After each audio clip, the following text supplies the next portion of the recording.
தமிழொலி நேயர்களுக்கு வணக்கம். இன்றைய காலை நேர தலைப்புச் செய்திகள். நீர்கொழும்பு சிறைச்சாலையில் நிகழ்ந்த வன்முறை சம்பவம் தொடர்பாக கொழும்பு குற்றப்புலனாய்வு குழுவும் குற்றப்புலனாய்வு திணைக்கள அதிகாரிகளும் விசாரணைகளை தொடங்கியுள்ளனர். இதற்கான நீதிமன்ற உத்தரவு ஏற்கனவே பெறப்பட்டுவிட்டதாக கூறப்படுகிறது. நேற்று முன்தினம் மற்றும் நேற்று அங்கு நடந்த வன்முறை சம்பவங்களில் 26 பேர் உயிரிழந்துள்ளனர். அவர்களில் 19 கைதிகளும் 7 சிறை கைதிகளும் அடங்குகின்றமை குறிப்பிடத்தக்கது. இந்த நிலையில்தான் 23 சிறை அதிகாரிகளும் 54 கைதிகளும் இன்னும் சிகிச்சை பெற்று வருவதாகவும், மேலும் கைதிகள் சிறையில் இருந்த சிசிடிவி கருவிகளையும் உடல் ஸ்கேனர்களையும் முற்றிலுமாக அழித்துவிட்டதாகவும் அமைச்சரும் சட்டத்தரணியுமான ஹர்சன நாணயக்கார தெரிவித்துள்ளார். மேலும் மோதலுக்கான காரணமான கைதிகள் குழுவை அங்குடு கொலபெலச மற்றும் வெளிக்கடைக்கு மாற்றுவதற்கான நடவடிக்கைகள் எடுக்கப்பட்டுள்ளதாகவும் தெரிவிக்கப்படுகின்றது.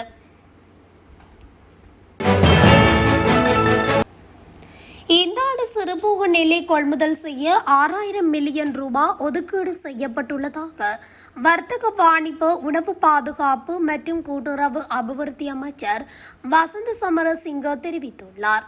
விவசாய அமைச்சகத்தில் நெல் ஆலை உரிமையாளர்களுடன் நடைபெற்ற கலந்துரையாடலின் போது அமைச்சர் இதனை கூறியுள்ளார். சந்திப்பிற்கு பிறகு ஊடகங்களிடம் பேசிய சமரசிங்க, அனைத்து அரிசி ஆலை உரிமையாளர்களும் அரசாங்கத்தின் உத்தரவாத விலையில் நெல்லை கொள்முதல் செய்ய கொள்கை ரீதியாக ஒப்புக்கொண்டுள்ளனர் என்றும் இந்த திட்டத்திற்கு ஆதரவளிக்க தேவையான நடவடிக்கைகள் குறித்து கலந்துரையாடல்கள் தொடர்வதாகவும் குறிப்பிட்டுள்ளார். அத்துடன் 1 கிலோகிராம் நாட்டு நெல்லை 120 ரூபாவுக்கும், சம்பா நெல்லை 130 ரூபாவுக்கும், கீரி சம்பா நெல்லை 140 ரூபாவுக்கும் கொள்முதல் செய்வதில் உள்ள நடைமுறை சிக்கல்கள் குறித்து இந்த கலந்துரையாடல்கள் கவனம் செலுத்தியதாகவும் அவர் தெரிவித்துள்ளார். அனைத்து ஆலை உரிமையாளர்களும் அரசாங்கத்துடன் இணைந்து செயல்பட்டு உத்தரவாத விலையில் நெல்லை கொள்முதல் செய்ய தயாராக உள்ளனர். இந்த திட்டத்தை நாம் வெற்றிகரமாக செயல்படுத்தினால் அரிசி விலைகளை குறைக்கவும் அவர்கள் ஒப்புக்கொண்டுள்ளனர் என்று அமைச்சர் இதன்போது சுட்டிக்காட்டியுள்ளார். இந்த நிலையில் கலந்துரையாடல்களின் போது ஆலை உரிமையாளர்கள் பல முன்மொழிவுகளை சமர்ப்பித்துள்ளதாகவும், அவை 2 வாரங்களில் நடைபெறும் தொடர் கூட்டத்தில் ஆய்வு செய்யப்படும் என்றும் அவர் மேலும் வலியுறுத்தியுள்ளார். நீர்கொழும்பு சிறைச்சாலையில் நேற்று உயிரிழந்த கைதிகள் அனைவரும் பாதுகாப்பு தரப்பின் துப்பாக்கிச் சூட்டின் காரணமாகவே உயிரிழந்ததாக தகவல் வெளியாகியுள்ளது. நேற்றைய தினம் காலை உணவு வழங்கச் சென்ற சிறைச்சாலை உத்தியோகத்தர்கள் நேற்றைய சம்பவம் தொடர்பில் கைதிகளுடன் ஆக்ரோஷமாக நடந்து கொள்ள முற்பட்டதுடன் ஒரு சில கைதிகளையும் அச்சுறுத்தவும் முயன்றுள்ளனர். கைதிகள் தரப்பிலிருந்து அதற்கு எதிர்ப்பு குரல் வெளிப்படத் தொடங்கியதை அடுத்து சிறைச்சாலை உத்தியோகத்தர்கள் தரப்பில் முதலாவது தாக்குதல் மேற்கொள்ளப்பட்டதாக தெரியவந்துள்ளது. 2025-26 மதிப்பீட்டு ஆண்டிற்கான வருமான வரி கணக்குகளை தாக்கல் செய்வதற்கு தனது மின்னணு சேவை தளம் தற்போது திறக்கப்பட்டுள்ளதாக உள்நாட்டு இறைவரி திணைக்களம் அறிவித்துள்ளது. இது தொடர்பில் வெளியிடப்பட்டுள்ள பொது அறிவிப்பில் நிறுவன வருமான வரி, கூட்டாண்மை வருமான வரி, தனிநபர் வருமான வரி மற்றும் எளிமைப்படுத்தப்பட்ட தனிநபர் வருமான வரி அறிக்கைகள் உள்ளிட்ட பல்வேறு பிரிவுகளின் கீழ் வரி செலுத்துவோர் தங்களது வருமான வரி அறிக்கைகளை மின்னணு முறையில் சமர்ப்பிக்க முடியும் என்று தெரிவிக்கப்பட்டுள்ளது. 2025-26 மதிப்பீட்டு ஆண்டிற்கான அனைத்து வருமான வரி அறிக்கைகளும் 2026 நவம்பர் 30ஆம் தேதிக்குள் IRDயின் மின்னணு சேவை தளத்தினூடாக கட்டாயம் சமர்ப்பிக்கப்பட வேண்டும் என்றும் திணைக்களம் தெரிவித்துள்ளது. உயிர்த்த ஞாயிறு தாக்குதல் விசாரணையில் தன்னை கைது செய்வதை தடுக்குமாறு தெரிவித்து முன்னாள் ஜனாதிபதி கோட்டாபய ராஜபக்ச தாக்கல் செய்த ரிட் மனு மீதான மேலதிக விசாரணையை மேல்முறையீட்டு நீதிமன்றம் ஜூலை மாதம் 9ஆம் தேதிக்கு ஒத்திவைத்துள்ளது. போலி வெளிநாட்டு கடவுச்சீட்டு தயாரிப்பதற்கு உடந்தையாக இருந்த குற்றச்சாட்டில் குடிவரவு குடியகல்வு திணைக்களத்தின் பிரதி கட்டுப்பாட்டாளர் கைது செய்யப்பட்டுள்ளார். சந்தேக நபர் நேற்றைய தினம் கொழும்பு மோசடி விசாரணை பிரிவினரால் கைது செய்யப்பட்டுள்ளதாக தெரிவிக்கப்பட்டுள்ளது.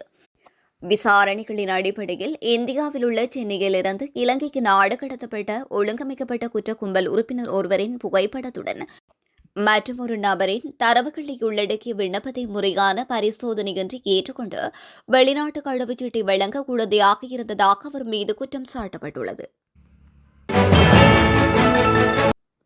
திருகோணமலை மொரவெவ போலீஸ் பிரிவுக்குட்பட்ட டிராக் 6 பகுதியில் 2 மோட்டார் சைக்கிள்கள் நேருக்கு நேர் மோதிய விபத்தில் 2 பாடசாலை மாணவர்கள் உட்பட 4 காயமடைந்து வைத்தியசாலையில் அனுமதிக்கப்பட்டுள்ளனர். நேற்று காலை 6 மணியளவில் இந்த கோர விபத்து இடம்பெற்றுள்ளதாக போலீசார் தெரிவித்துள்ளனர். தாயொருவர் தனது 2 பிள்ளைகளையும் மோட்டார் சைக்கிள்களில் பாடசாலைக்கு அழைத்துச் சென்ற நிலையில் அவர்களுக்கு எதிரே வந்த மற்றொரு மோட்டார் சைக்கிள் இவர்களது மோட்டார் சைக்கிளுடன் நேருக்கு நேர் பலமாக மோதியுள்ளது. இதனால் 2 மோட்டார் சைக்கிள்களிலும் பயணித்தவர்கள் தூக்கி வீசப்பட்டு படுகாயமடைந்துள்ளனர். விபத்தில் கந்தளாய் வானில பகுதியைச் சேர்ந்த 22 வயதுடைய இளைஞர் ஒருவரும் மொரவெவர் டிராக் 6 பகுதியைச் சேர்ந்த 42 வயதுடைய தாயும் படுகாயமடைந்தனர். இவர்களுடன் பயணித்த 2 மாணவர்களும் காயங்களுக்குள்ளாகியதுடன் விபத்தை அடுத்து காயமடைந்த 4வரும் உடனடியாக வைத்தியசாலையில் அனுமதிக்கப்பட்டுள்ளனர். நீர்கொழும்பு சிறைச்சாலையில் ஏற்பட்ட மோதலை அடுத்து கைதிகள் கூரை மீதேறி நடத்திய போராட்டத்தினால் சிறைச்சாலை கூரை இடித்து வீழ்ந்துள்ளதாக சிறைச்சாலை வட்டாரங்கள் தெரிவித்துள்ளன. இவ்வாறு கூரை இடித்து வீழ்ந்ததில் அங்கிருந்த கைதிகளில் ஒரு குழுவினர் காயமடைந்துள்ளதுடன் நேற்று முன்தினம் 2 கைதிகள் குழுக்களிடையே மோதல் தொடங்கியதை அடுத்து முதலில் பெண் கைதிகள் கூரை மீதேறி போராட்டத்தில் ஈடுபட்டனர். இதனை அடுத்து ஆண் கைதிகளும் கூரை மீதேறி போராட்டத்தில் ஈடுபட்ட நிலையில் தற்பொழுது ஸ்ரீலங்கா ராணுவம், காவல்துறை சிறப்பு அதிரடிப்படை மற்றும் காவல்துறை கலவர தடுப்பு பிரிவைச் சேர்ந்த ஏராளமான அதிகாரிகள் நீர்கொழும்பு சிறைச்சாலைகள் நுழைந்துள்ளனர்.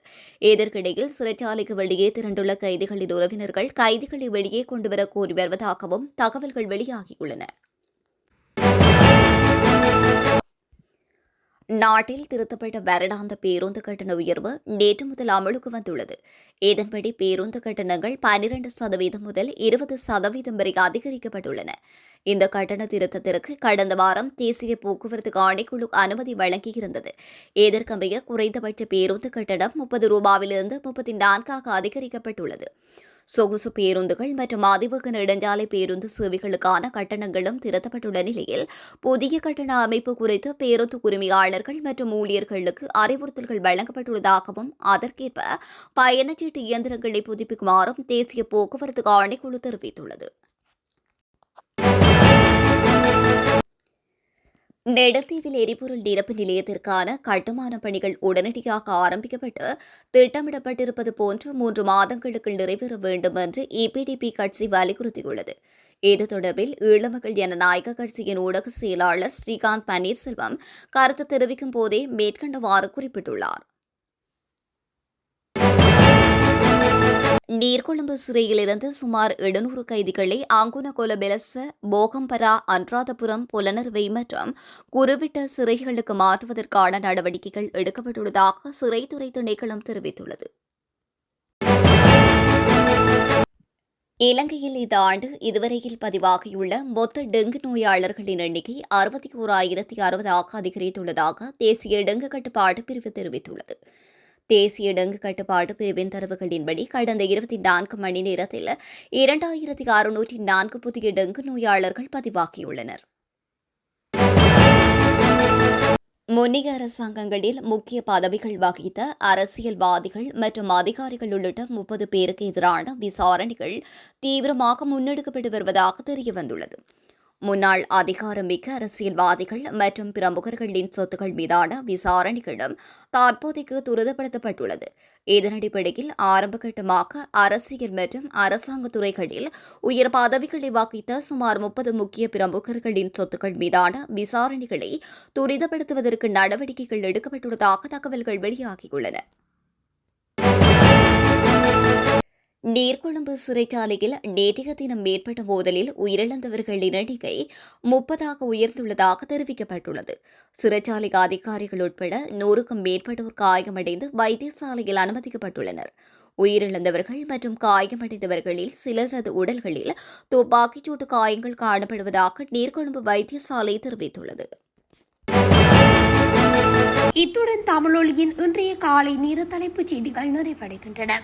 தொடர்ச்சியாக செய்திகளை அறிந்து கொள்ள தமிழொலி ஊடகத்துடன் இணைந்திருங்கள்.